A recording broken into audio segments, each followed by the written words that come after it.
Jubilee's case, which gang rape case, which was reported on 28th, and there's been some sensationalism about it. So we have gone into the entire details, and the investigation has come to a certain stage where all the juveniles involved in the offence, along with one major, they have been arrested. They have been taken into custody, and we have to now produce them. 4 have already been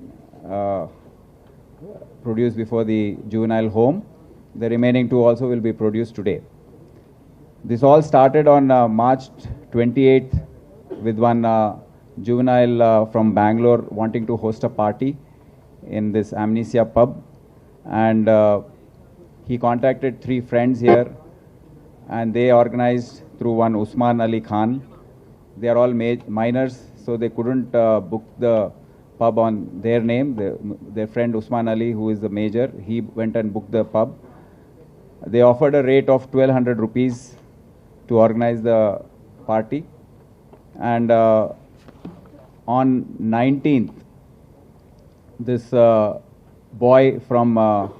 minor boy from Bangalore, he announced on his Instagram page that the Euphoria party is on 28th, and he also gave his cell phone number. So there's a lot of rush for this. Though the rate was reduced to 900 by the pub management, they continued to collect 1250 from all the so-called clients. Then they made a advance payment on 2 days prior to the event. 90,000 plus 10,000, 1 lakh rupees was transferred to the account of Mr. Kunal. And the victim girl on that day, 28th, she also paid 1,300 rupees as an entry fee. She, along with a friend of hers, who's also a minor, they came and they entered the pub after finishing the formalities. On 28th evening, why the delay is there in the investigation, I would like to explain before I explain the sequence of events. On 28th, this incident happened. She went home. Parents saw some injuries on her neck, but despite a lot of prodding and requesting, she did not reveal any details to her parents. Then the father got worried, and he approached through a friend. He approached the DCP and the police station. So immediately a case was registered the same night on 31st under section 9 and 10 of POCSO Act. 8 p.m. the FIR was issued.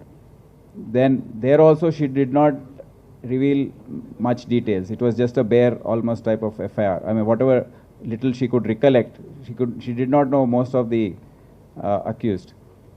Then the victim was taken to the Bharosa Center on 1st. Then there, after almost 4-5 hours of counseling and giving her confidence, she came out with the entire story of how she was gang raped by 5 other minor boys. And then the section was altered to 376D, which is gang rape section, and section 5 read with 6 of POCSO Act. Then she was sent for medical examination, and the investigation was started. On 3rd, only out of the accused, only one is a major. His name is Saduddin Malik, whom we can name. He was arrested on 3rd. And then on 4th, 2 other CCLs, they are child in conflict with law. 2 other CCLs were arrested on 4th. And the 3rd CCL was arrested on 5th.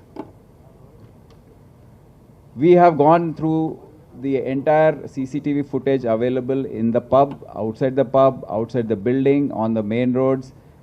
Then the circulated footages from the social media, which were not available to us at that time, because the juveniles themselves have done this. The CCLs themselves have circulated this on their social media pages.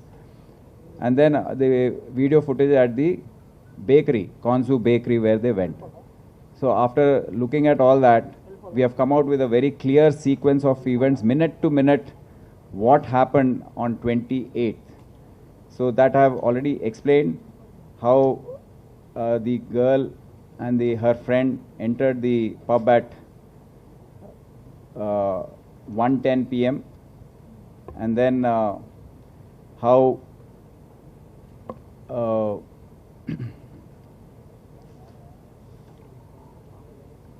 1:50 till about 3:10 they were together. Then how the CCLs entered the pub at around 3:15.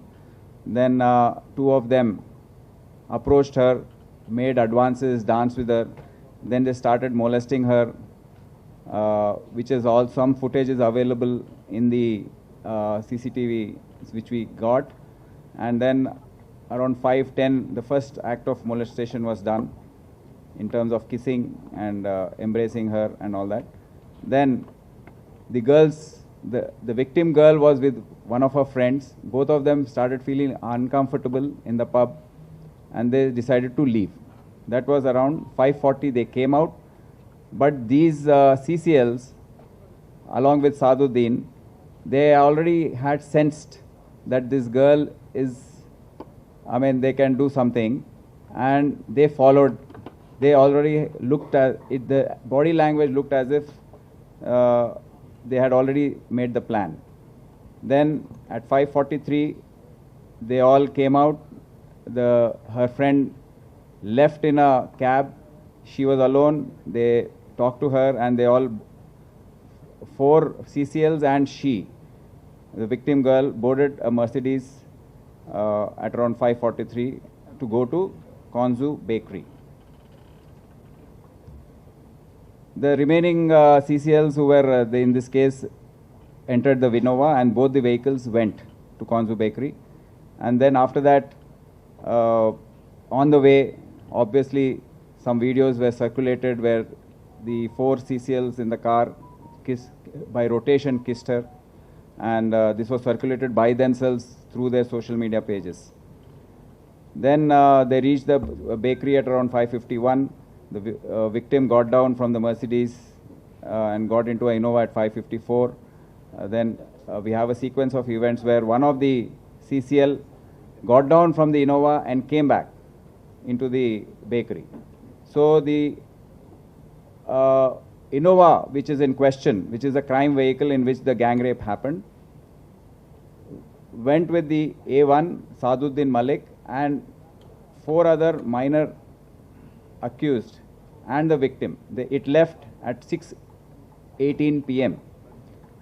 They went to an isolated place behind Peddamma Temple, road number 44, and one by one they raped the victim girl. So this has come out, and now the entire sequence of events is very clear. And we have invoked sections 376D, which is gang rape, 323 IPC, which is hurt, causing hurt, POXO Act 5G, read with 6, aggravated penetrated sexual assault, and also 366A and 366 IPC, kidnapping minor and inducing, by inducing, and IT Act 67 section for circulating these videos on their social media. Now the punishments for this is quite severe. It will not less than 20 years or imprisonment for life until death, or even death penalty in very serious cases. And along with this, a reasonable amount of fine has to be paid to the victim as decided by the court to meet medical expenses and for rehabilitation of the victim. There is a 6th CCL who had got down from the Innova and gone back. He has been charged with 354 IPC, 323 IPC, 9G read with 10 POXO Act, which has a punishment of 5 years minimum and 7 years maximum. So these are the facts of the case, and there are small aspects of the investigation left, like the Innova vehicle being an official vehicle and why there was a delay in seizing it, which we are looking into, and we have enough evidences gathered from the Innova. No evidence was lost. So Clues team has managed to gather them, and I'm sure the trial will be making all the efforts to bring these juvenile offenders to book. Thank you.